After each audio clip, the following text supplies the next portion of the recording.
If you're a regular Geek's Guide to the Galaxy listener, please rate and review us on iTunes or using the podcast app on your phone. We currently have 994 5-star ratings, and it would be great to get that up to 1,000. And I want to give a special thank you to Mr. Flibble is Very Cross, who just gave us this 5-star review. One of my favorite SFF podcasts to listen to. Dave is a great host, and his guests are always super fascinating and interesting. I've been listening to his podcast for years. So big thanks again to Mr. Flibble is Very Cross for that great review. All right, so now let's get to our show.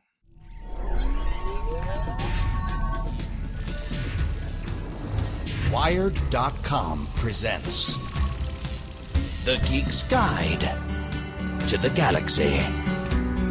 And here is your host, David Barr Kirtley. Hello, and welcome to episode 487 of Geek's Guide to the Galaxy. Today on the show, we'll be discussing Neal Stephenson's classic 1992 novel, Snow Crash. And this will involve spoilers for everything in the book, so just be aware of that. And I'm joined by 3 guests. So first up, we've got Anthony Ha, making his 26th appearance on the show. He's a writer and longtime tech journalist living in Harlem. A chapbook of his short stories called Love Songs for Monsters was published by the small press Youth in Decline in 2014, and his fiction has also appeared in Lady Churchill's Rosebud Wristlet. He's the co-host of the podcast Original Content and the comics interview series Panel to Panel. So Anthony, welcome to the show. Thanks for having me back. The next up, we've got Sam J. Miller, making his 10th appearance on the show. He's the Nebula Award-winning author of the novels Blackfish City, The Art of Starving, and Destroy All Monsters. And his short fiction appears in magazines such as Lightspeed, Nightmare, and Strange Horizons. His new novel, The Blade Between, is currently number 2 on the horror bestseller list. So Sam, welcome to the show. Always a pleasure. And also joining us today is Lisa Yaszek, making her 9th appearance on the show. She's Regents Professor of Science Fiction Studies at Georgia Tech, and is author of the nonfiction books Galactic Suburbia, Sisters of Tomorrow, and The Future is Female. She also appears in the AMC miniseries James Cameron's Story of Science Fiction. So Lisa, welcome to the show. Thanks for having me on again. Okay, so let's start off with Anthony, and have you tell us about your history reading Snow Crash.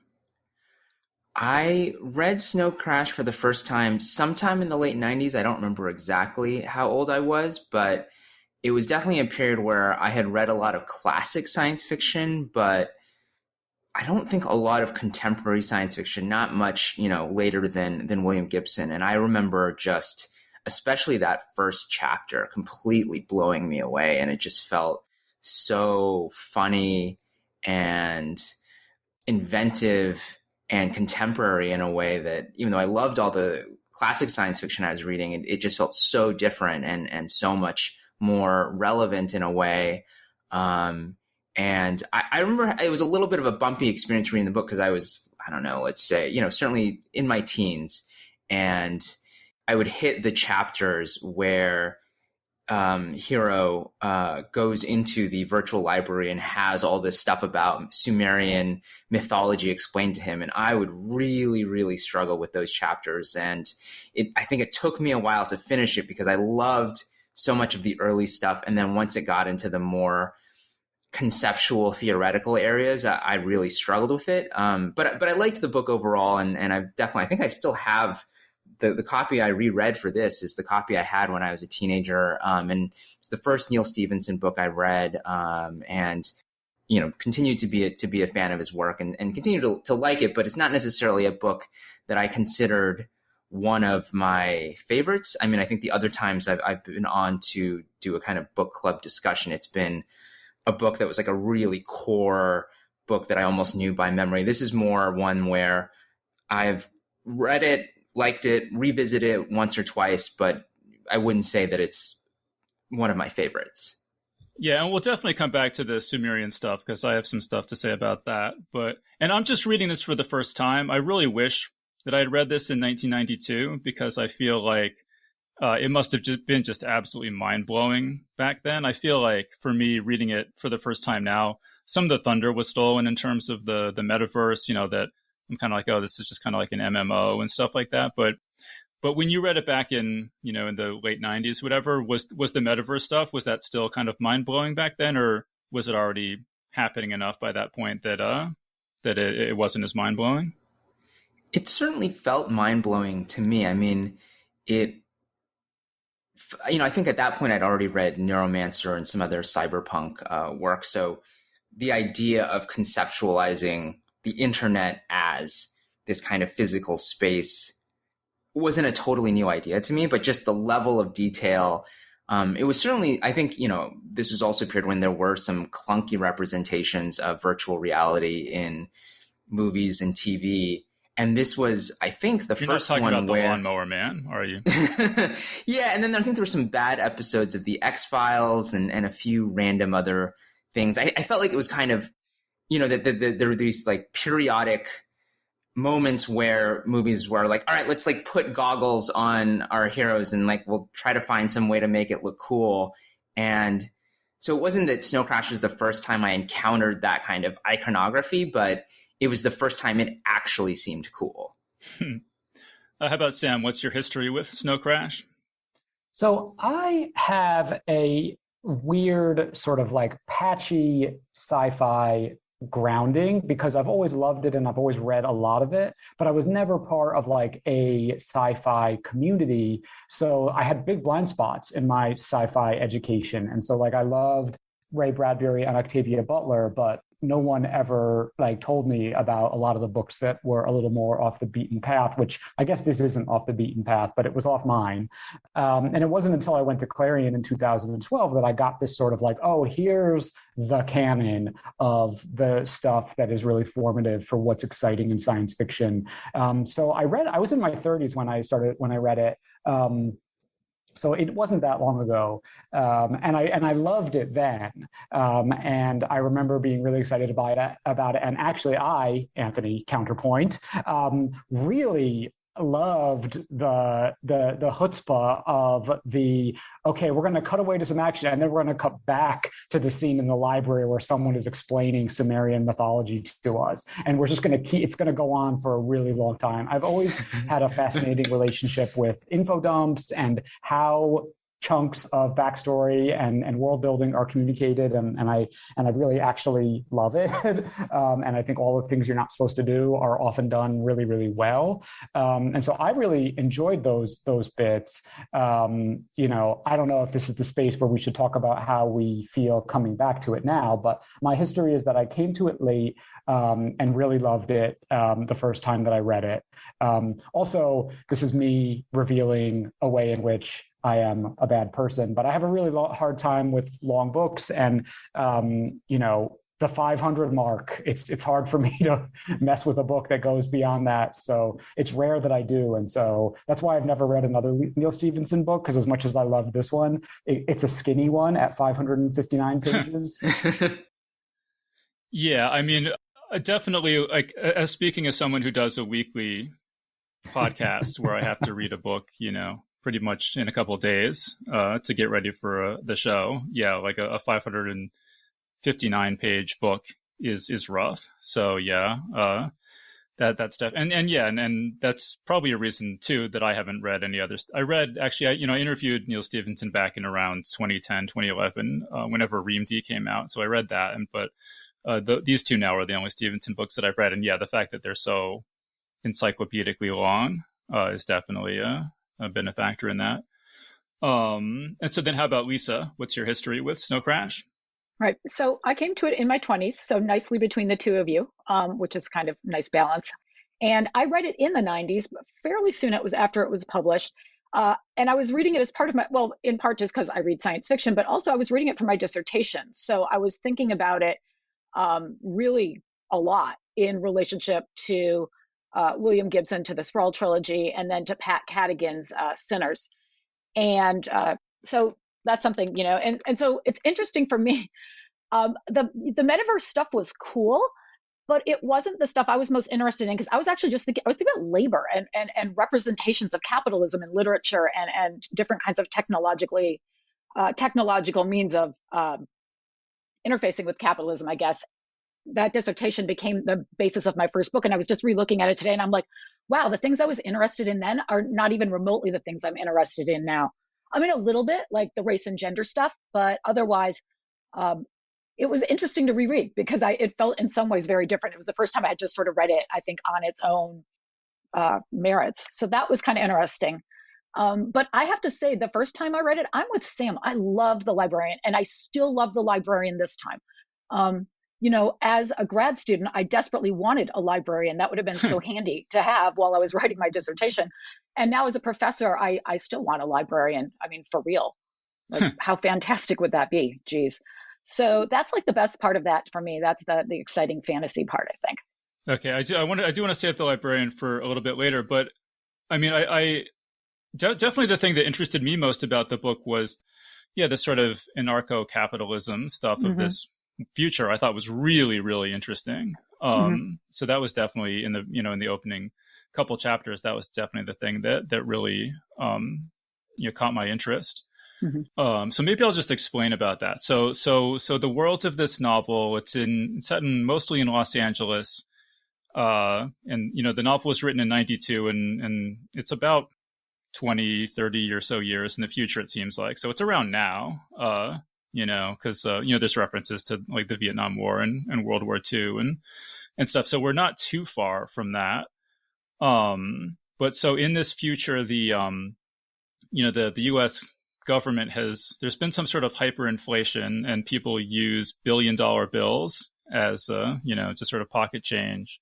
And so the U.S. government has collapsed and has sold off most of its assets, including the military and the CIA and stuff, have all been privatized. And so there are these things called FOQNEs, franchise organized quasi-national entities, which are, like private companies that are franchises, and they have little pieces of property all over the country, I guess all over the world. They kind of operate as their own independent countries, basically. They sort of make their own laws and enforce their own, penalties and stuff like that. And then if you can afford it, you live in these burbclaves, which are basically gated communities that also kind of operate as independent city-states. So I guess, Lisa, do you want to pick up on any of that? You said you wrote a dissertation about this. Is there anything else to say about that? I wrote about this in a chapter in my dissertation. But I think one of the things that was really interesting and that I find still really interesting in this world, right, is it's not just that political authority sort of gives way to corporate and gang authority. That's a pretty standard cyberpunk move, although I think that Stephenson writes it real large and bold, and that's pretty cool.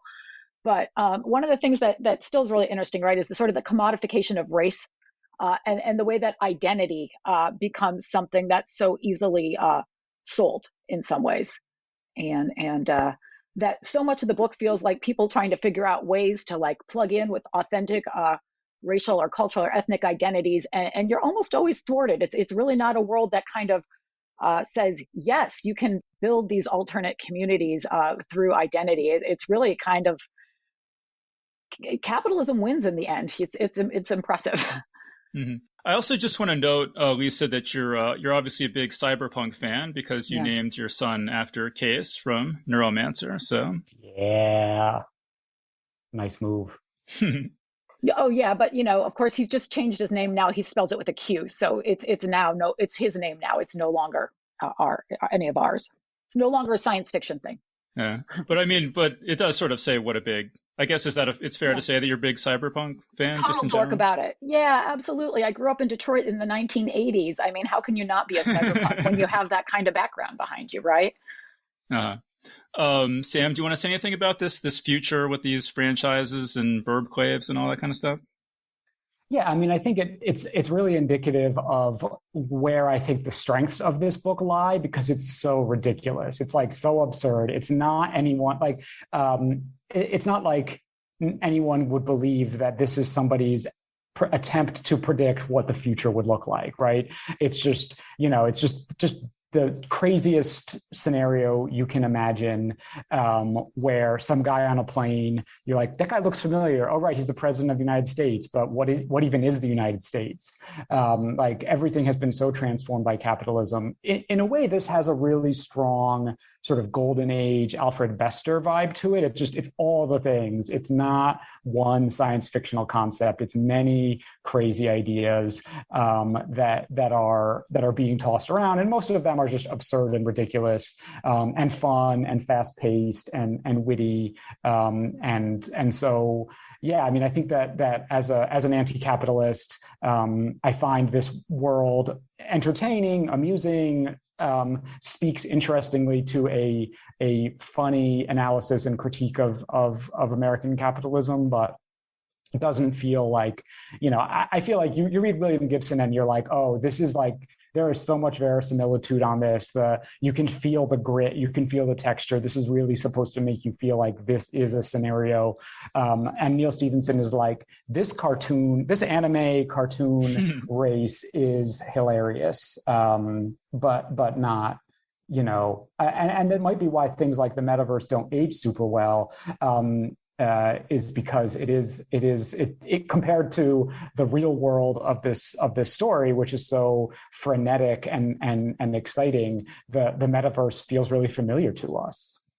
I guess I'll just explain, because it might come up later, that there is a remnant of the federal government in this novel called the Feds, but they basically only control one building, although they still sort of claim authority over the whole continental United States, but don't really have the money or manpower to really enforce any kind of rules. And we're told that they get a significant chunk of their financing from selling tourist things in Washington D.C. At the sort of the remains of those memorials and everything. So it is this kind of really sort of satirical, parodic kind of future. On Wikipedia, it says that, some number of critics have, called this a parody of cyberpunk. So I guess we could get into that. I mean, Anthony, what do you think? Do you see this as a parody of cyberpunk or not? I don't see it as a parody of cyberpunk per se. I think it's a cyberpunk novel that just happens to be more satirical and funny than most are. But I don't think the targets of most of the jokes is to make fun of cyberpunk. I think the things that are really funny, I think, often are more about, the inanity of office culture. I mean, one of my favorite things is like some of the memos in the book and suburban life in the 90s. I mean, it seems like the satire isn't really aimed at cyberpunk. It's more that it's like, hey, what if we took the framework of a cyberpunk novel, but we made it like fun and frenetic and funny. Mm-hmm. Well, yeah, like one of the characters works for the Feds, and then, she gets these memos, and, it's recommended that you spend 18 and a half minutes reading this memo. And, it sort of goes through what happens to you if you take too long, or too short, or, and it's all kind of really strict. But I guess let's get into the characters though. So our main character is named Hero Protagonist. This is Hero, Hiro, and then our other main protagonist is named YT. I guess so. Anthony, what do you think of those main characters? Kind of what was your initial impression of them when you read this?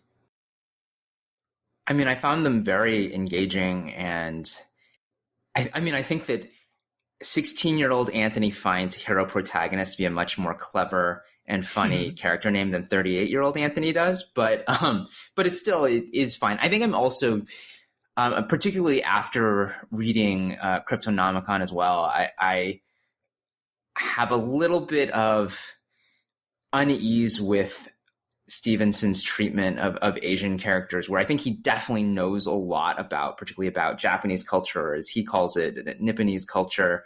But at the same time, I think there is still a little bit of exoticizing going on in a way that I'm not crazy about. But at the same time, I mean, Hiro is this very unique and interesting creation. And I mean, the idea of, oh, what if like this cool hacker was also literally a ninja seems really absurd on the face of it. But I like the way he balances the elements of, the fact that like on some level, Hiro is a complete badass in the virtual metaverse and a giant dork in the real world. But then over time, he's able to use more and more of his virtual skills to actually be a badass in the real world in a way that I don't know would work in a more realistic or serious novel, but I found really enjoyable, and just a lot of the riffs on like sword fighting and bringing emotional, like, I forget exactly, emotional intensity or something like that to sword fighting. That was all great. And I really like the relationship that he and YT have. So YT is like this courier who they basically just catch rides with cars on the highway, and they're on their own skateboards.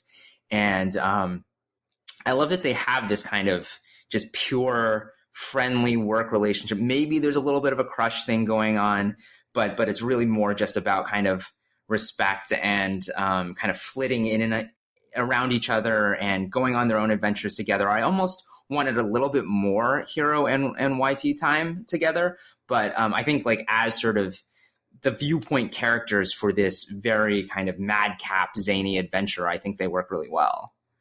Yeah. Let me just explain a couple of things. So YT is a teenage girl, and she has this skateboard with smart wheels. So the wheels somehow kind of like telescope and retract as you're going over rough terrain. So you can kind of ride the skateboard basically anywhere, it seems like. And then as the story opens, Hiro is working as a pizza delivery person for the Mafia, which is one of these sort of franchises. And so they have like Mafia windbreakers and stuff. It's all operating very openly.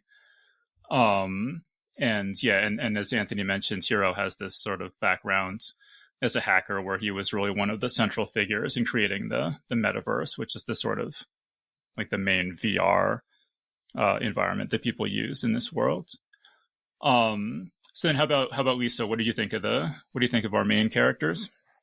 I liked them the first time around, and I liked them a lot the second time around. And I'm with Anthony. I actually wanted to spend more time with them. And I felt that especially this time when I was reading it, because I did enjoy their relationship. It's effortless. And he writes it really effortlessly. And I think that that's cool.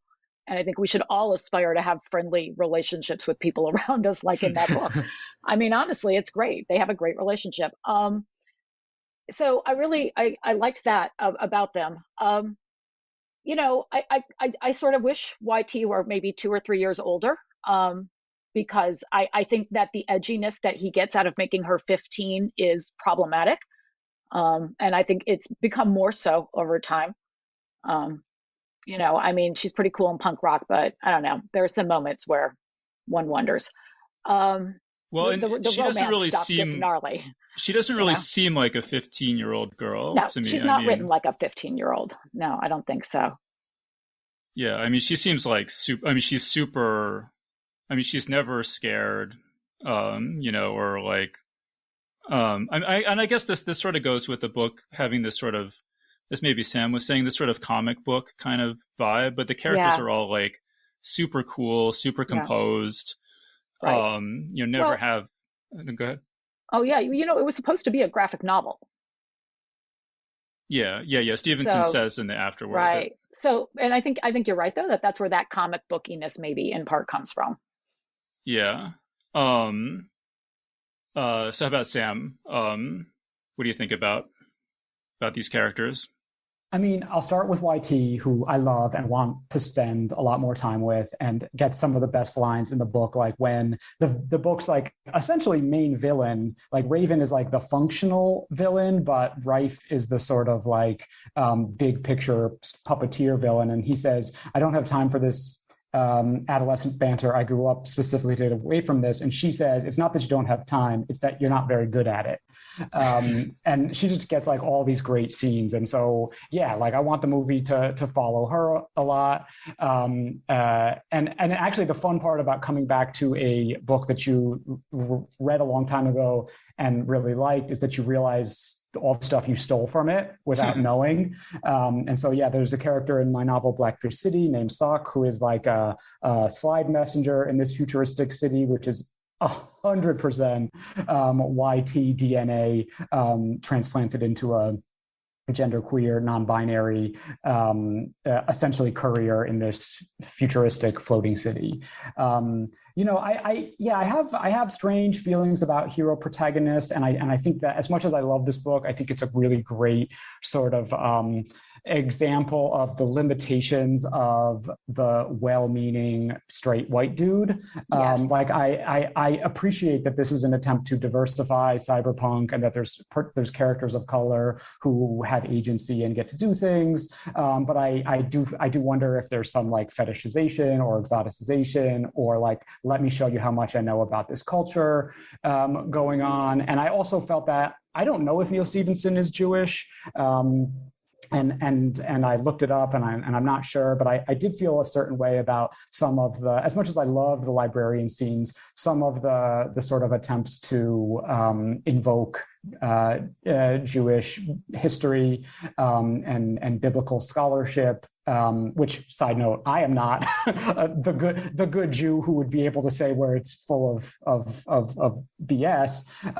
But I wasn't sure, where it was creepy and where it wasn't. So I think that it speaks to like the importance of this book and how awesome it is that now we have so many authors who are not white dudes writing and being bestsellers and winning awards and telling stories that I think are just as exciting and solid as Snow Crash, but without that sort of like creep factor that I mean, I'm not saying that it's super creepy, but it makes me a little unclear and uncertain. Well, yeah, I mean, let me say, I mean, so my overall kind of trajectory with this book was that I thought that the first 200 pages were great because I love the world. And it seems like there was a pretty good character development with, so we're told that, Hero, there was this guy, I'm not sure how it's like David with a 5 instead of a V. I don't know, is there any canonical pronunciation for that? But anyway, the two of them sort of, created the metaverse along with Juanita, who was like Hero's girlfriend, and then later married David. And I don't know. And I felt like all that was pretty well done. And I had Hero seemed interesting, and he had this interesting background with his parents and all this stuff. And YT had this relationship with her mom and everything. And then I felt like as the book went on, like the character development kind of just dropped out. And we never really saw much of Juanita or David. I mean, he's like in a coma, but he could have come out of it.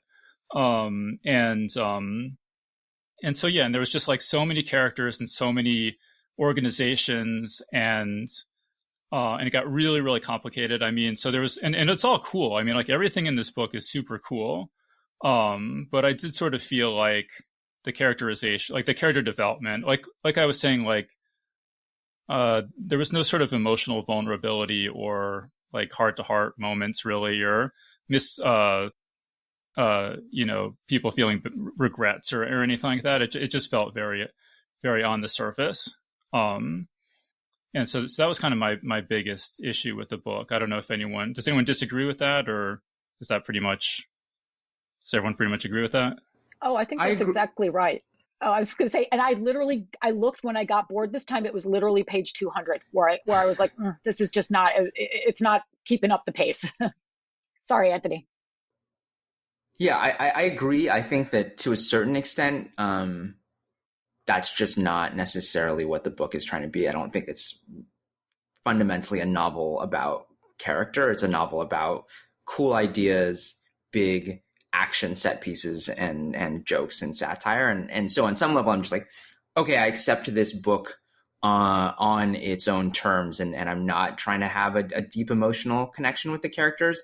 But certainly I did, both in the past and in this current reread, I do have moments where I just feel a little kind of fatigued with it. And like, okay, you've tried to put so many different things in here. And it's still fun. And I enjoyed reading it, but I don't necessarily leave it feeling like it feels a bit light, maybe. Yeah. Okay. So the plot basically is that there's this virus that kind of infects people's brains and allows them to be controlled. And so there's this telecommunications magnate named Rife, and he's just trying to infect as many people with this virus as he can so he can control them. And he's doing this by sort of contaminated blood through a chain of like televangelist church franchises that he owns. And also it's this data, this virus is somehow encoded in binary code and bitmaps. And if you show it to hackers, it infects their brain that way. I forget if there was maybe one other way they're spreading it. But so that's basically the the overall plot. And then there's this, as Anthony mentioned, this sort of backstory with this of like where this virus came from and how it's affected human history and religion and stuff, going back to ancient Sumeria. And there's 65 pages of material about the backstory of this virus, and that was too much for me. And Anthony said it was too much for him, but Sam and Lisa both said they really love that stuff. So why don't we delve into that? So Anthony, is there anything else you want to say about why you're anti-virus, or I guess that's kind of. I mean, I would actually say that it was really a bigger issue, I think, when I was younger, and I just read books a lot for plot and character interaction, and the info dumpy stuff had very little appeal to me. And it's funny that you say that it was 65 pages, because it actually in my head, after that early kind of struggle with it, in my head, that's like, it's maybe 30 to 50% of the book. And then going back, I was like, oh, this isn't so bad. I mean, this is very info dumpy. And probably you could have cut at least 30 to 40% of it, but it, it doesn't feel quite as long as I think that the problem is that if you're reading the book for the plot, there's it becomes a distraction where, like, at key climactic moments, suddenly hero will jump back to the library and have a discussion about this stuff with the librarian when he's like about to have another sword fight or something like that. And so, especially on a first read, especially if you're younger, I think your foot is just kind of tapping impatiently, like, why am I reading about this?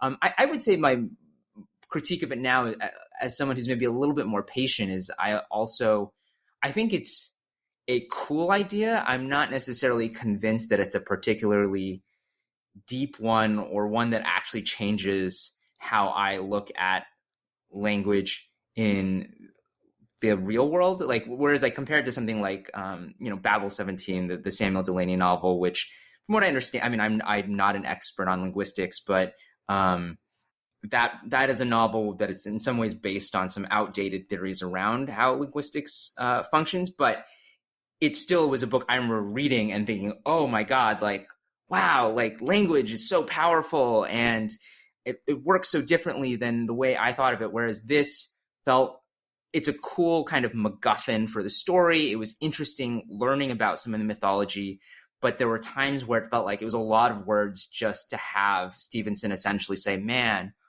isn't language just like a virus? Isn't that cool? And I was like, it is cool, but it's not maybe worth quite so many words.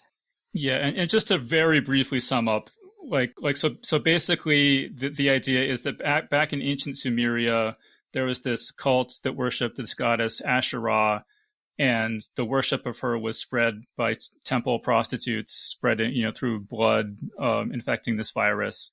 And then there was this ancient Sumerian Enki who had these tablets to kind of like use neurolinguistic programming to program people's brains to be immune to this Asherah virus.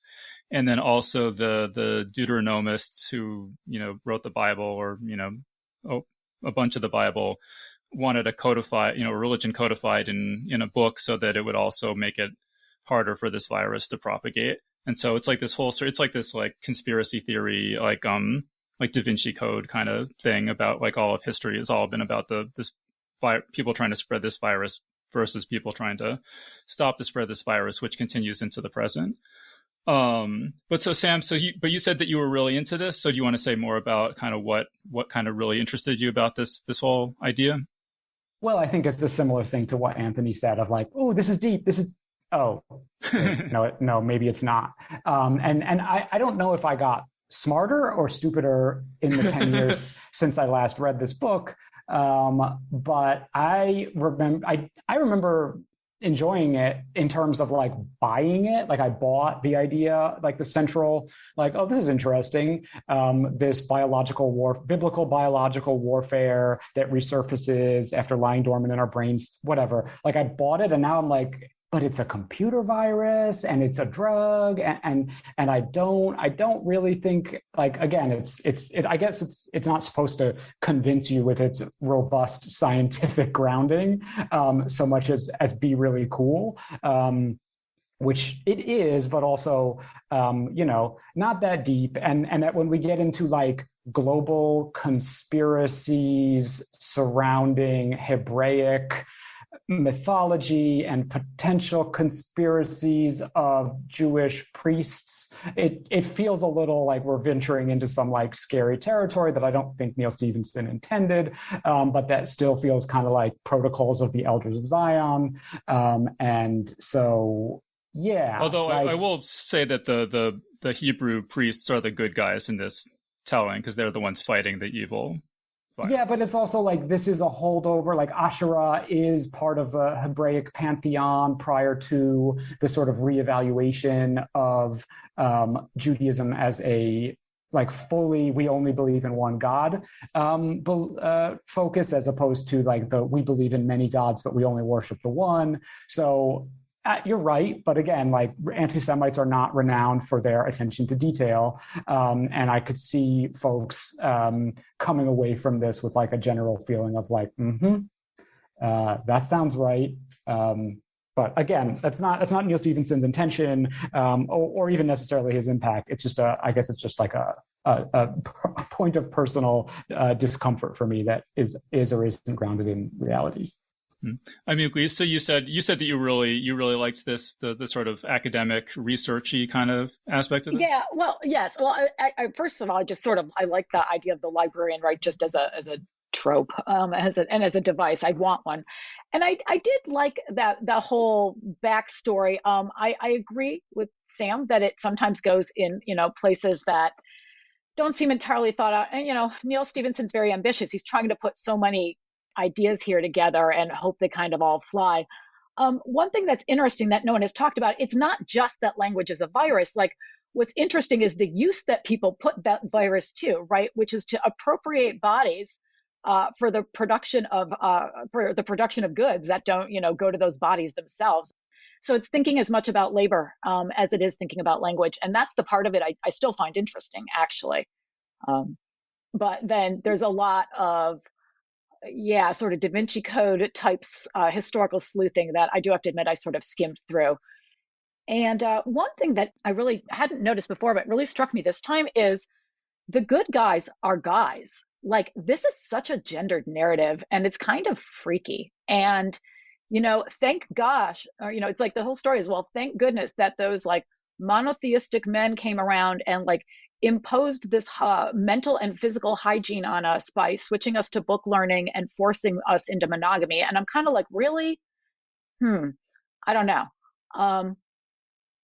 Yeah. You're saying that historically that the good guys were guys, like the. Well, that's literally the story that Neal Stephenson tells. Like at one point they're like, thank goodness the Deuteronomists showed up and created this prophylactic religion, right? By turning us to book reading. And it literally says this, and they did other things like create monogamy so that we wouldn't get infected by these viruses. And I'm kind of like, really, we're going to justify like patriarchy as like a defense against disease and mind control? Seriously? I don't know. Just kind of the logic there. And again, I'm sure that this was nothing that Stevenson intended, but when you're throwing a lot of ideas together, you maybe sometimes lose control of your narratives. And then, words speak what they will sometimes. Yeah, well, I think that is true. I mean, like if you don't know, like, sort of in sort of pre-biblical times, this is my understanding, is that the Jewish religion was sort of polytheistic. And so there was this god El, and then there was a bunch of other gods, including Asherah, who was like his wife, basically. And then by the time you can see sort of hints of this, like in the early books of Genesis and so on. But basically by the time it got codified into the Bible, they kind of like cut out Asherah and they cut out the other gods and made it, no, we just worship this one God. And so, yeah, it was kind of like, you could definitely see that as a very sort of patriarchal, like kicking out the feminine aspect of the religion when that happened. So, no, I definitely hear what you're saying there. I mean, but in the present of the story, you do have like YT is female and Juanita is female. So there are like, good Yeah. women, Yeah. women on the good guys' side. Absolutely. And the women are all defined by their families and the men are all defined by their labor. I mean, Stevenson, he tries really hard, but I think, again, just as with race, he hits his limits on gender. Let's just agree on that, maybe. Yeah. I think he was like, I don't know how old he was actually. I think maybe in his 30s when he wrote this. And I think it was like his third novel and his first big novel. So, I mean, it wasn't maybe, doing everything right, but, certainly doing a lot of stuff, that was really, really cool.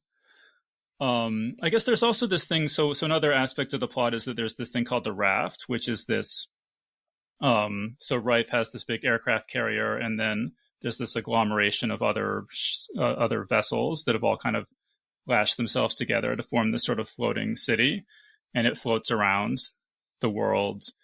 And then, I guess people, refugees are sort of going to it, and then part of his plan is that they get infected and come to the Raft, and then, once it floats by the west coast of North America, then he's gonna sort of order them to, enter North America. And that's the sort of like Bond villain, sort of plot in the climax of the story. And this idea of the floating city I think is kind of cool. I don't know how much it had been done, and like an idea like this had been done in science fiction previously. I don't know if anyone, I guess maybe Lisa, you might know, were there any like cities made from ships all lashed together in science fiction prior to this, or did this kind of like popularize that idea? Water World maybe, but isn't that around the same time? I can't really think of any. This was 92. Was Waterworld was 95. Yeah. Okay. See, right around the same time though. So obviously it's maybe something in the air at that time in the 90s. I can't think of any earlier science fiction stories that are sort of Raft World stories like that. So I'll just say it's kind of interesting that this novel's been really, really influential on people in Silicon Valley. Like, I started making a list of everyone in Silicon Valley who cited this work as inspiring them, and I just sort of stopped at a certain point because it was basically everyone, But so one of the people is Peter Thiel, and he's actually funding this thing called the Seasteading Institute right now to try to actually have sort of cities floating in the ocean, or whatever, settlements floating in the ocean, kind of outside the reach of governments. So that's one way this novel, in addition to the metaverse stuff, has been influential. And they bought a giant cruise ship, and they were going to fill it up with apartments for millionaires so they could live on the ocean forever and be outside of anybody's jurisdiction. And spoiler alert, it's a huge fiasco and total failure. I as having written a book about floating cities, did a lot of research and continue to stay abreast of the developments in the field. And Okay, well, so did you come across anything pre-Snow Crash in terms of floating cities in science fiction? I did not, but that probably speaks more to my deficits than to any definitive lack of prior exploration. But also, like, again, I'm not sure how much of this is like stuff we can blame on this book or Neal Stephenson, but like, and I wasn't like an activist in the 90s to be able to sort of like say what the state of xenophobia and anti-immigrant sentiment felt like and looked like and what forms it took in the 90s. But yeah, the idea of a giant raft full of refugees bringing a disease into America, and that was being orchestrated by a rich person to spread illness and destabilize and control is pretty creepy. In light of like the way where we are now, in terms of like what we say and believe about immigrants and immigration as a vector of infection and destabilization. So not saying that was his intent, but it aligns really creepily with that discourse. Yeah. So I guess I don't know whether we say that he, sort of stepped in these things, or whether if you're writing such big things involving world religions and world politics, is it like inevitable that there's gonna be sort of like unfortunate resonances kind of no matter what direction you go. Or I don't know, what do you think about that, Sam? I mean, yeah, like if you have, for example, all your characters be white, then you're less likely to make a catastrophic error in terms of like representation. And so making your characters people of color is like, you know, if we're only writing white characters, then I think that's a failure of imagination and impoverishes the genre. So, you know, kudos to this author for trying to tackle tough topics and address a lot of things and make mistakes along the way. I'm certainly not bashing the book or the author, and definitely yes, I agree that there's a certain extent to which attempting to stuff all the topics into the bag is going to mean that some of them will get mushed a little bit as you're taking your stuff home from the grocery store. This metaphor got a little overstuffed. You know, I think the other thing I'd want to say is, you know, props to Stephenson for actually trying to imagine a global society full of people of different colors and genders and abilities, I would point out, which is something that even today we're not great at always thinking through. And I don't know if you remember when he was writing for Wired magazine around that same time, and he was following the laying of fiber optic cable across the world. And it was great. It was a series where he was really like talking to different people on the ground about their feelings about the coming of like the internet and stuff like that. And so I do sort of see like some of that stuff he was doing in that journalism that I think he's trying to do here in the fiction as well. Mm-hmm. Well, it's kind of funny reading this in 2021, just seeing what he has to explain, you know, to an audience in 1992. Mm-hmm. And so it's like, you know, Hero's computer was connected to the wall by a fiber optic cable that could transfer a large amount of data from the world into his computer. And I had a couple examples here, you know, like it's like you wouldn't believe in the future how fast you could do a credit card transfer.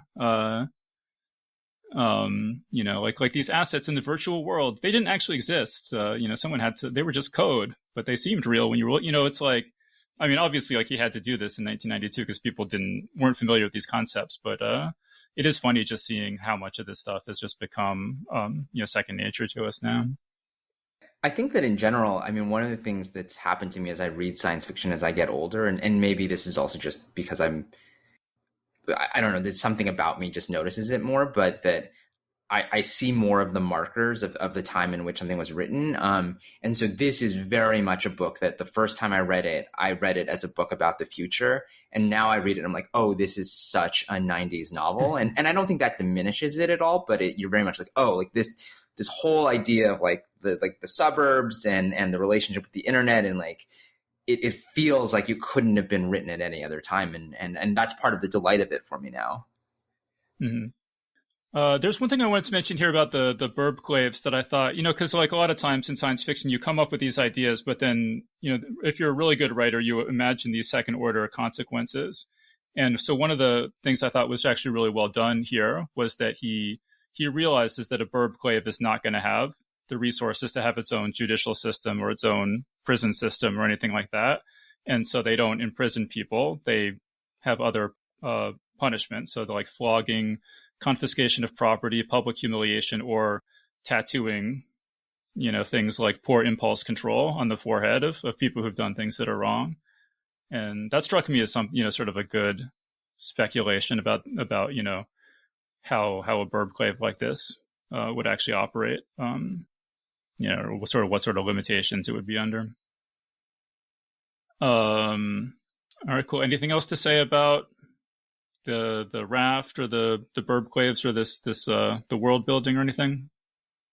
I would say that the raft is definitely just, I mean, I totally recognize some of the xenophobic tropes that in some ways it's playing into, and that, again, speaking to the idea of Stevenson's limitations, it's also this idea of that I don't think that the way he talks about the refugees is like particularly, you know, virulently racist or anything like that, but there's the limitation is that fundamentally he doesn't see them as the main characters in the story. They're just sort of there for Hero and as instruments in this plan, and for Hero to kind of deal with and to be comic relief, but like they would never be the hero of this story. And I think that, it does feel like a limitation. At the same time, the raft is really cool. And I like all the scenes on the raft a lot and would have loved to have had, even more kind of crazy things happening on it, because I guess it is the idea of the floating city I find it just incredibly compelling. And I think that there's a nice balance in the book of it's not that you get enough of it that you can kind of visualize it and it feels real, but at the same time, it's a relatively small part of the book that actually takes place on the raft. And so I definitely finished it wanting more. Yeah. And I mean, I think the idea of a floating city is cool. And I think the idea of living outside the control of any existing government is kind of cool. I mean, there's obviously ways in which that's sinister or, would have downsides, but it's also kind of an interesting thing to think about. I interviewed the head of the Seasteading Institute. His name is Joe Quirk, and he wrote a book about seasteading. And I thought it was really, really interesting, a lot of things he was saying. And like one of the things was that if you're out on the ocean, and, if your house is like built on a floating platform in the ocean, if you don't like your neighbors, you can just kind of sail away and move to a different part of the city. You're not stuck next to those neighbors. And there were just a lot of things like that. There's a lot of good environmental things you could do, it sounded like. I don't know. I mean, I just think does anyone else see any of the appeal, like find the idea of a floating city just kind of cool in a science fictional sort of way? We're assuming that this is not one run by L. Bob Reif. Yeah, no. I mean, or Peter Thiel. Yeah, exactly. I mean, yeah, sure. The idea of it is kind of neat. I feel like I've read some other science fiction story with this kind of idea, but I can't place it. It's just going to drive me nuts. I guess like Sam was saying, that. So Sam, is the floating city in your book? I forget. Is it sinister, or is there anything appealing about it? I mean, it's a city, so it's terrible and it's wonderful, and full of awful stuff and really cool stuff. And it's really it's about my feelings about New York. So even though it's floating in the Arctic Ocean, it's 100% New York City. I will say that one of the things that I did do prior to writing Blackfish City, I visited in Cambodia. There is a community of folks who are primarily Vietnamese refugees who are essentially a floating community. They have boats with they have like a church and a school and all these things on floats. And they have like a convenience store that sells lottery tickets and gasoline, and everyone drives around and like, they have like alligator farms and, it's amazing. It's also like deeply tragic and not a super high standard of living. And in large part, they're there because, in their ability to land and live on land because of immigration issues is limited. So it's a cool idea. I think in practice, it's the kind of scenario that would only evolve by necessity and probably not be super great. Mm-hmm. Oh, Lisa, were you going to say something? Oh, I looked something up about floating cities while we were talking about them, because I was wondering why I couldn't think of any. There's not a ton of them in the history of science fiction, it turns out. Jules Verne had one. It was like a gigantic ship, though. It was like, but it sort of hosted a whole floating city. But we don't see them a lot in science fiction. And I suspect that's because, right, often floating cities are associated with impoverished or marginalized peoples across the world. And science fiction, especially historically, was kind of about the winners at the center of the world. And there was no need, right, to build a floating city, especially not if you could go to space.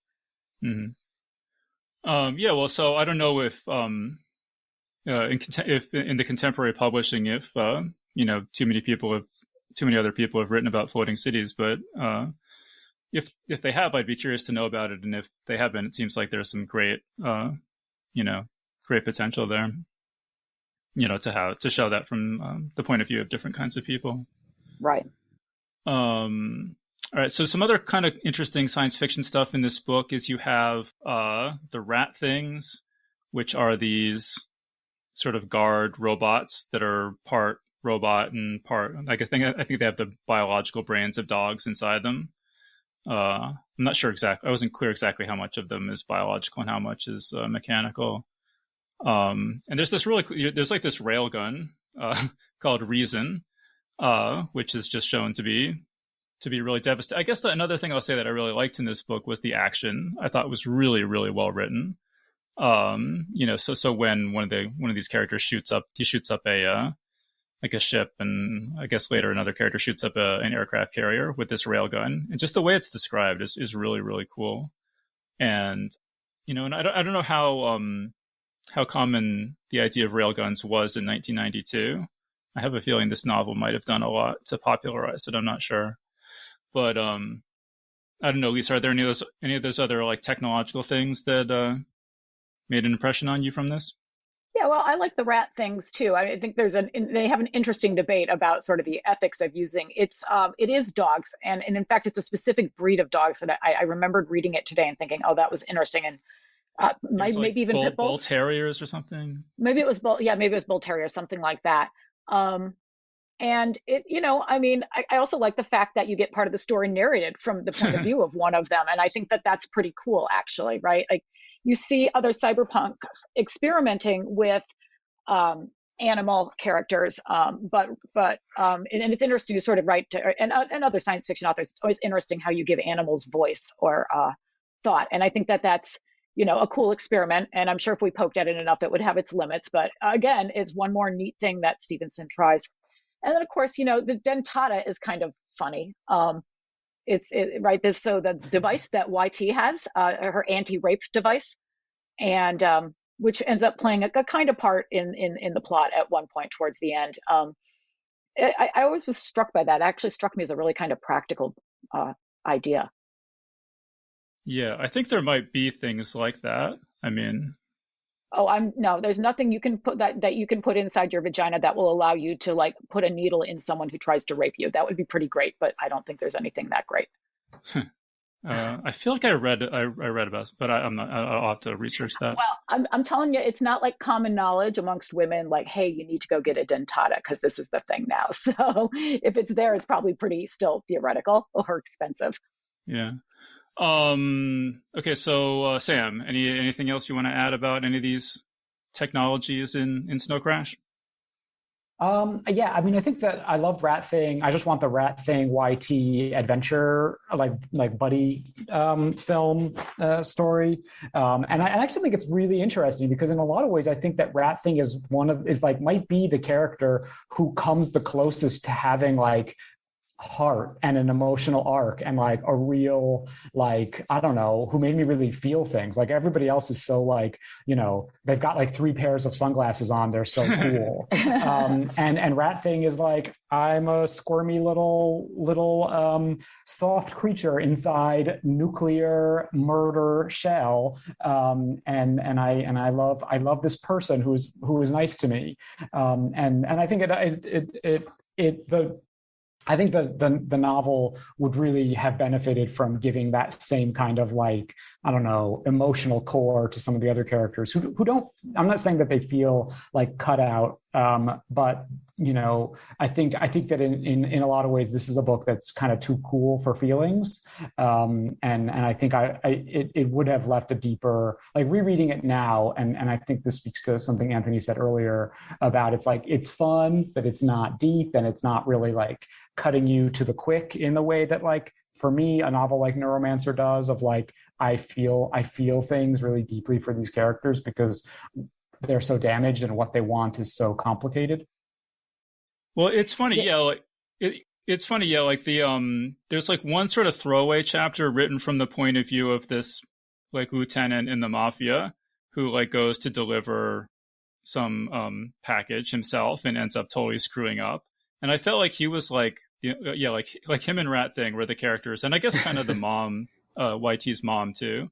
Like there's a couple of sort of side characters who feel like they have more kind of are sort of dealing with everyday struggles and sort of more anxious about their place in the world and stuff like that. So yeah, I mean, if he could have brought some of that to our primary characters, that I think I would have liked that. But Lisa, were you going to say something?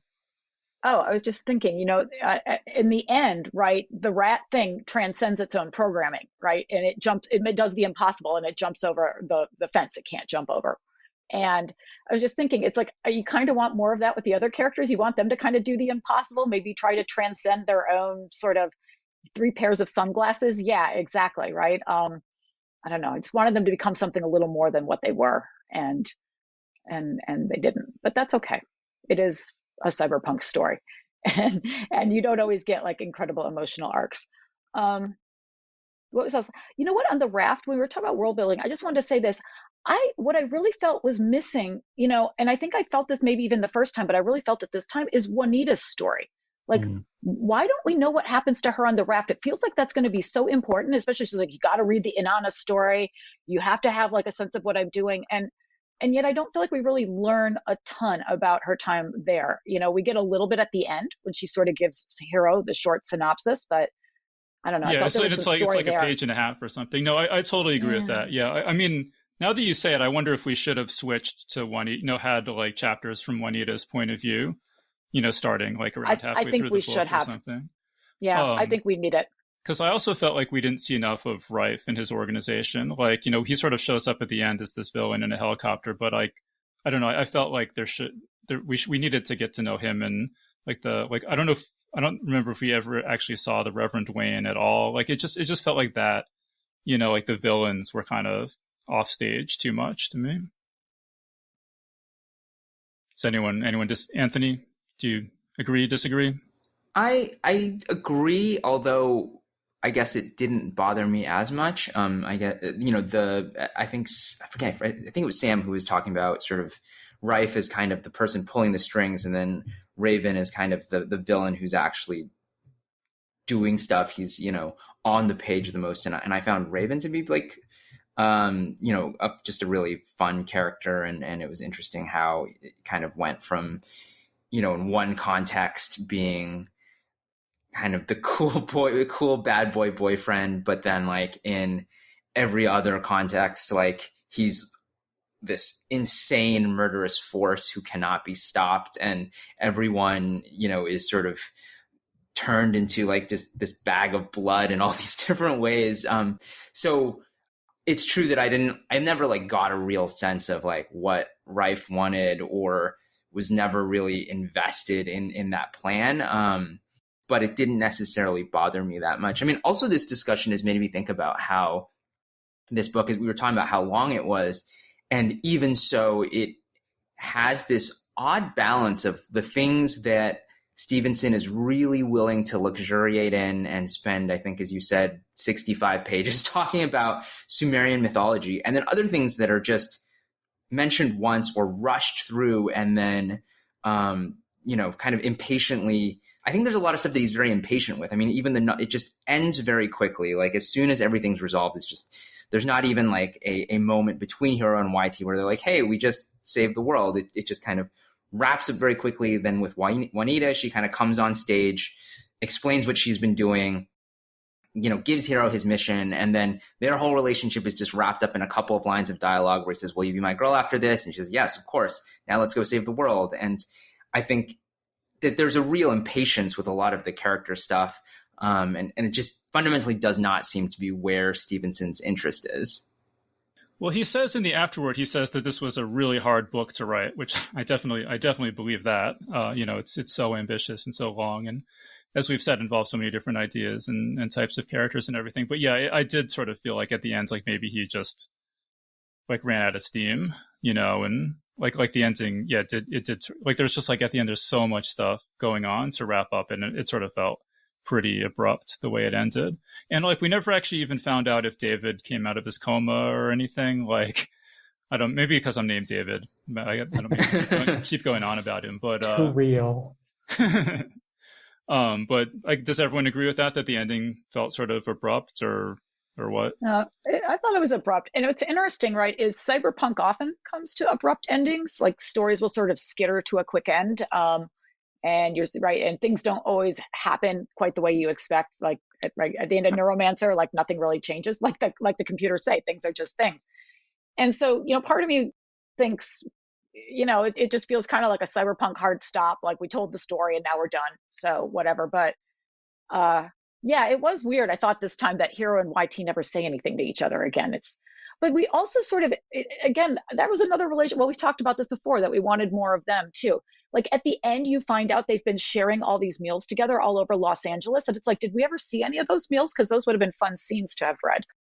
But yeah. So are there any, can you think of any cyberpunk novels that like totally nailed the ending? Like nailed the landing. Oh, I think that Gibson does when he basically, when Winter Mutant Neuromancer tells Case at the end, like, you don't get to be the cowboy who comes in and saves the day. It's just things just keep chugging on like they are.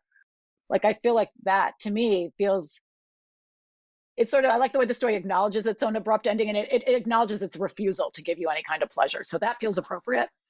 Whereas here, I think we're all frustrated because we feel like we deserved a little more at the end, and there's maybe no meta reason why we didn't get it. Well, I think this novel is obviously influenced by Neuromancer, right? And even like, Hero, he's like, he owes money to people, and he's like doing this sort of low-level job, and he used to be a great hacker. I mean, there's like a lot of ways in which this, obviously sort of is patterned on.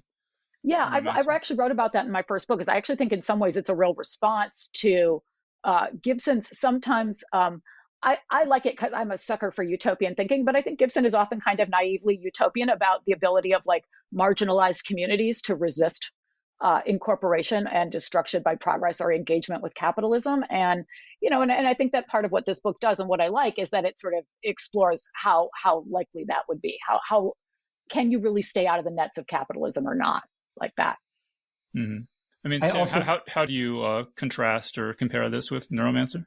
Well, it's interesting because there's a direct quote of Count Zero, the sequel to Neuromancer, where YT talks about somebody, quote, doing a Wilson into the Crete, which that's one of the chapters of Count Zero is called Bobby Pulls a Wilson, which is like a term for when you mess up catastrophically as a code jockey and you flatline. I don't know if it's a flatline, but it's definitely really, really bad. And so, yeah, there's a direct quote. There's definitely, I agree, Lisa, there's a lot of like response to and engagement with Gibson and the Sprawl trilogy. I think that where the ending of this book leaves me unsatisfied is where Gibson's endings almost never do, which is that like, these people don't, there's no real difference between Hero or YT page one and page last. Exactly. And like, honestly, like Raven, who I really love, and who like, there's the line in there about like, he sliced both the femoral arteries, like slicing off the bottom, and all his blood fell out of him, like slicing the bottom off a styrofoam cup is like one of those haunting, brilliant things that has messed with me ever since I first read it. And so he's this great character and this really great villain, and really off screen and kind of unceremoniously gets killed by a secondary character in a way that I didn't love. And also like Raven also gets the thing that Hero and YT don't, which is like, he's in love with somebody. He cares about someone, and it's really not a smart move. And it's this person who has this like massively orchestrated plot against America that in a lot of ways gets sidetracked by love, which is dumb but human. So not a perfect character or representation, but someone who I would have loved to have like had more justice. Although, are we sure that Raven dies? Because that was my impression in previous readings, but reading it this time, I thought, it's kind of open whether or not he dies. Mm-hmm. It's left open. Yeah. Doesn't it say something like somebody drove off in a car and then somebody else got in another car and drove off after them or something? Well, no, he's in the helicopter and it's falling, right? No, he's trying to kill Uncle Enzo, and like they're confronting each other. Right. And then the chapter ends. Well, the chapter ends with Enzo having shattered his weapon. And then he's like, I prefer steel myself because it's not made of glass. And so, yes, I could totally believe Raven killed him, because in a physical fight, even without a weapon, Raven's the kind of character who could fuck somebody up with a weapon. But again, I also imagined that he was dead in a way that, you're right, is probably not 100% certain. Yeah, I thought it was ambiguous, but I only read this once. But I thought it was meant to be, we're not sure who was chasing who, or I don't know, maybe I misread that, so I don't know, how do people, because like this book is it's like on the Time list of like 100 best books of the 20th century or something. I mean, it's like super well super well admired. It seems like, and I don't know, it seems like we have a lot of concerns about it. I mean, that might just be what happens when you spend 90 minutes critiquing a book, but I don't know, do people feel like this book, like it is, I don't know, does it deserve to be on the 100 best books of the 20th century kind of lists, or looking at it now from the vantage of 2021, do we think it's cool but not doesn't impress us as much as it impressed people back in the 90s? I would say the latter for sure. That, I mean, I don't have a problem with it being on the list, because it's, any list like that is sort of inherently arbitrary. But I do remember reading that list, and there's really only a handful of not just science fiction books, but books from the genre, like versus something like 1984. Like, I think there's like Ubik and Neuromancer and Snow Crash. Clearly, I've thought about this, and I'm like, I think that Snow Crash is not, like, I can think of so many other science fiction books. So if you think about it as sort of like being a representative of the genre on that list, or like one of the greatest science fiction books of this 20th century, I don't think it's quite that good. I think it's very good and people should read it. And I think it absolutely deserves all of its success. But even, we've talked about it repeatedly in comparison with Neuromancer. I think that Neuromancer is a much greater novel, whereas Snow Crash is very creative and very fun, but ultimately not of that stature. Lisa, top 100 book of the 20th century? Now, I'm going to go with what everyone else is saying. Definitely one of the top 100 cyberpunk novels you should read, right? And I don't even mean to be catty like that. I think it's actually, if you're someone who wants to learn a lot about, the history and development of cyberpunk, I actually do think it's important to read, because I think it is an important intervention. And, it's the moment before cyberpunk really becomes a global storytelling mode where all kinds of people authors of color, LGBTQ plus authors are really going to start using it. And I think it's cool. It's a cool piece of history. I'm a literary historian, and I think that it really is of its moment in a way that's really telling. And I think that, one thing I really was driven home to me as we're talking is I do love the world building. It's so inventive, right? It just, I think we want our characters with, we've all been spoiled by like the new wave and the last 50 years of science fiction. I actually just need apparently a little bit more emotional development with my characters. Gosh darn it.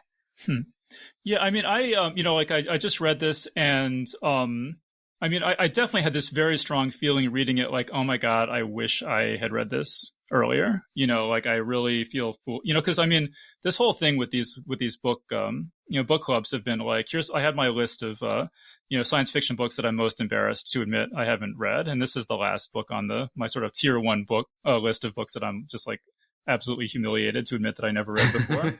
So there are no books that I'm that embarrassed, science fiction books that I'm that embarrassed to admit I haven't read. This was the last one. But but just reading it, I'm like, man, I wish because this is such a step forward in conceptually in so many ways.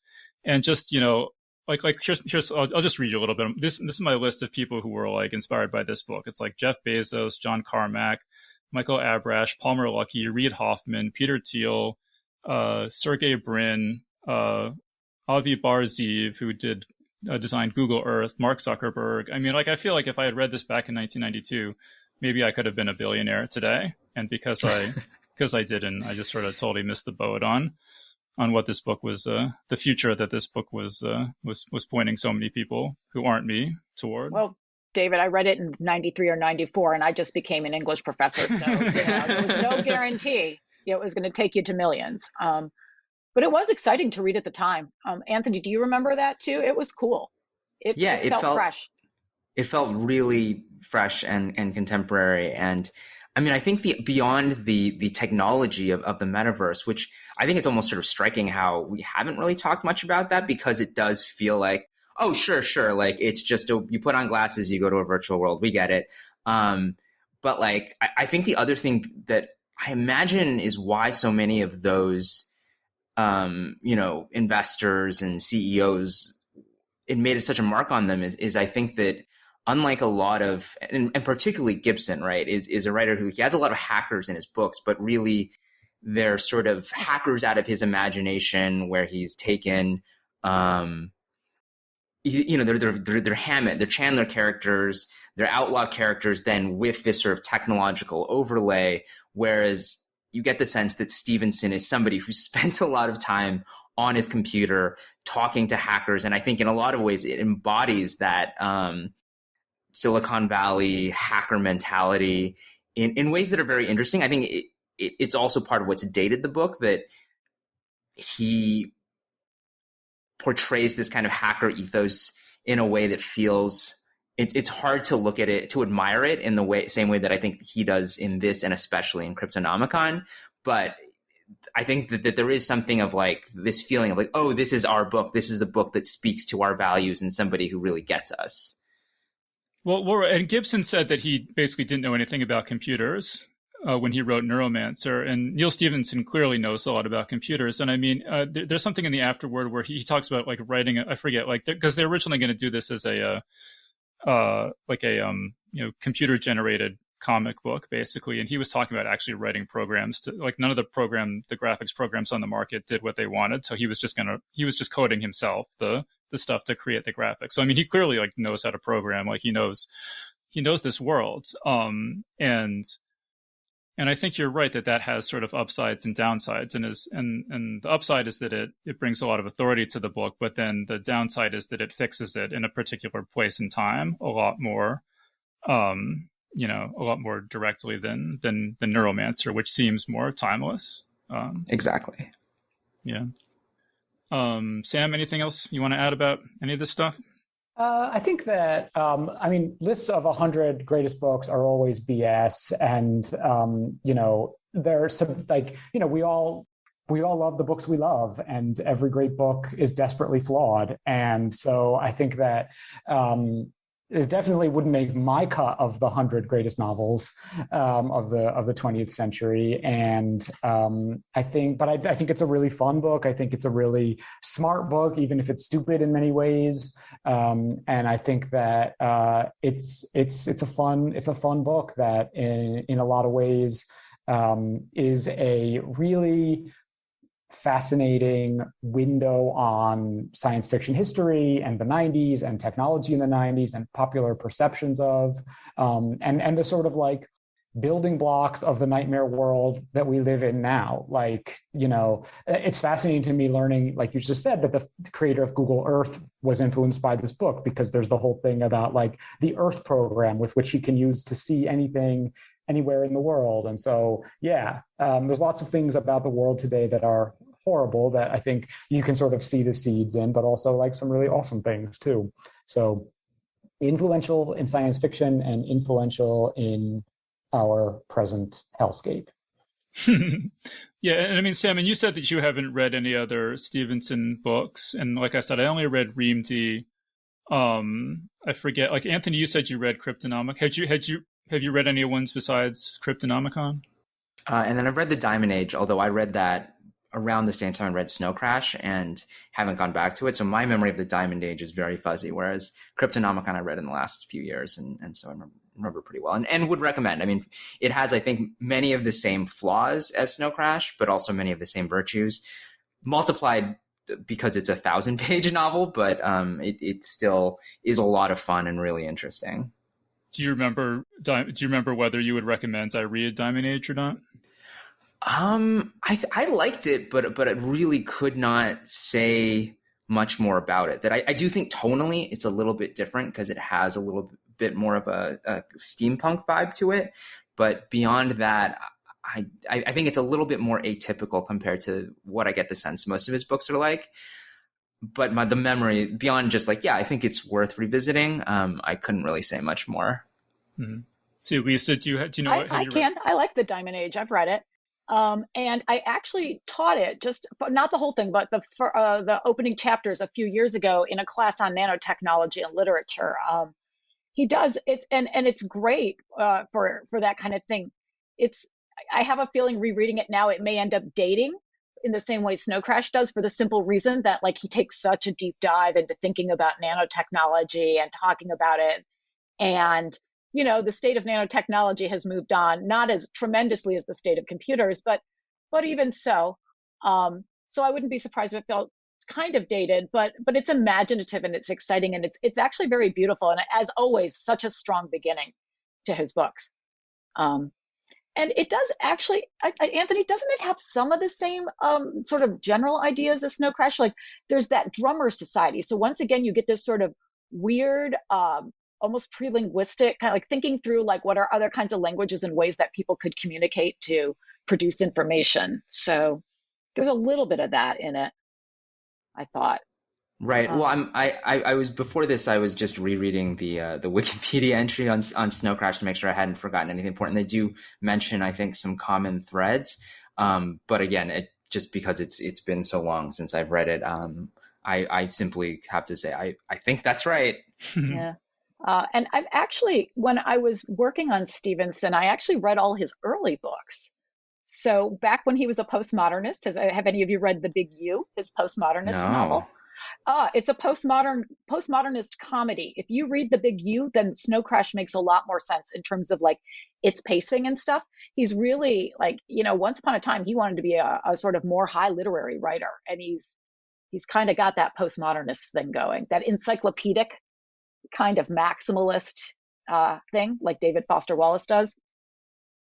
Yeah. Because it's like a campus novel, right? Yes, it is. It's a campus novel. It's a little bit science fictional. It's definitely a sort of surreal campus novel for sure. And then I read his techno thriller Zodiac, which actually I like a lot. And I've reread it. It's still pretty good. Very cool. And he co-wrote a techno thriller with his uncle called Cyborg. I think that's what it's called. And it's about the what if the guy who's running for president, and it's basically the Biden-Trump scenario.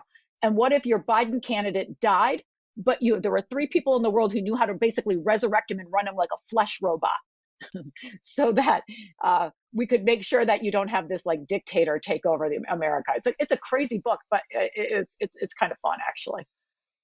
Yeah, I mean, reading this definitely made me want to read more Stevenson. I mean, I just wish they weren't so long because I just the don't early have stuff time is to short. read so maybe I'll read one of the early ones. Yeah. All right. And so speaking of time, we are all out of time for this panel. So if anyone has any final thoughts, we could do those now. So Sam, any final thoughts on this whole experience of reading Snow Crash? No, I'm grateful to you for giving me a prompt to reread it. I still found it really wonderful, even if not as amazing and mind-blowing as I once thought. Lisa, final thoughts?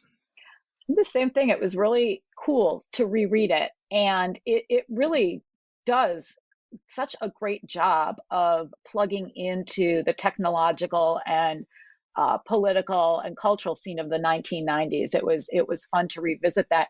And I love that Sam used the word wonderful, because that was literally the first word that came to my mind as well. It was wonderful to revisit. It's a wonderful romp. And it's a ripping good read. And it remains that. And I think that's really awesome. Yeah, and I'm definitely glad I read it. And I mean, I would definitely recommend people read at least the first 200 pages or so. I mean, I think I guess we had a disagreement about how interesting the ancient Sumeria stuff is, but I mean, I think all the stuff that I really loved involving the sort of anarcho-capitalist future and sort of the colorful characters and stuff, you really sort of get a taste of that in the first 200 pages. So I would definitely read at least that and, at least expose yourself to that. And, you could keep reading if you want, but at least, get that taste of the stuff that is really, really brilliant and inspired about this book. One thing can I just say one thing in favor of the second half of the book is it actually does a cool job thinking through history and about the weight of history on the present and the future, right? Because all of this stuff is happening because of things that happened back in World War II and Vietnam. And it kind of traces that back. So that's interesting. If you're a history buff, you might really get down with the second half. How about that?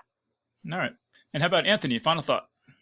I would say, just to reemphasize just the kind of the wonderfulness of it is also, I think that it just has one of the best first chapters of any novel. It's just such an amazing introduction to Hiro and this world and this pizza delivery mission. And it just makes me happy every time I reread it. And I think also that the book is just full of these little, not just like world building things, but just wonderful little bits of writing and comedy. There is a passage towards the end where Hiro thinks about how every man has a period in his life where he thinks he could become the ultimate badass in the world and all the things that would be required in order to become the ultimate badass. And that is just one of my favorite pieces of writing anywhere. And I've like never forgotten it in 20 years. And so I think for no other reason, Snow Crash is worth reading for that. Yeah, I don't know if we even really said, but yeah, the prose is super stylish. I mean, super, beautiful. I mean, Sam mentioned the thing about the cutting the bottom out of the coffee cup. I mean, there was a line near the end that struck me about like, it was like her heart flopped around like a bunny in a Ziploc bag or something like that. It's like, yeah, it's great. Just on a sentence by sentence level, especially as I was saying, some of the action scenes are really, really well done. So yeah, definitely worth reading for that as well. All right, cool. But so why don't we wrap things up there? So we've been speaking with Anthony Ha, Sam J. Miller, and Lisa Yaszek. So thanks everyone so much for joining us. Thanks for having me. Thanks. And that was our panel. So big thanks again to Anthony Ha, Sam J. Miller, and Lisa Yaszek for joining us on the show. And remember that Geek's Guide to the Galaxy is made possible thanks to support from listeners like you. So if you enjoy the show and want it to continue, please support us on Patreon over at patreon.com/geeks. or via PayPal over at geeksguideshow.com/crowdfunding. All right, so that was our show. So thanks everyone for listening, and we'll see you next time. The Geek's Guide to the Galaxy is a production of Wired.com. For more information about the show, visit geeksguideshow.com. To learn more about your host, visit davidbarrkirtley.com. Music and voiceover produced by yours truly, Jack Kincaid. If you enjoyed this program, tell your friends. If you didn't enjoy it, tell no one. Thank you for listening.